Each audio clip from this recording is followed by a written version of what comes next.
Okay, let's talk about the key material properties for getting your Solidworks simulations right. We've all done it. Just pick steel from the library. But is that really enough? Because here's the deal. Your simulation results are only as good as your input data. So first up is Young's modulus, or E. This is all about your material's stiffness. You can see it right here on the stress-strain curve. It's the slope in that linear part. Inside SolidWorks, you'll find this listed as the elastic modulus. Pretty straightforward. Just remember, a lower E value means your part is going to deform more. Simple as that. Okay, now let's talk about Poisson's ratio. This describes how a material changes shape. It's pretty intuitive. When you stretch something one way, it gets thinner the other way. And just like elastic modulus, this is a required input for any isotropic material. So what's the big deal about this number? Why does 5.8% even matter? Because getting Poisson's ratio wrong can change your stress results by that much. That's critical.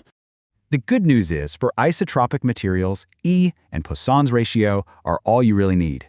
In fact, other important constants, like shear modulus, are actually calculated from these two. So if you use the wrong values, you get bad displacements and even fake stress points.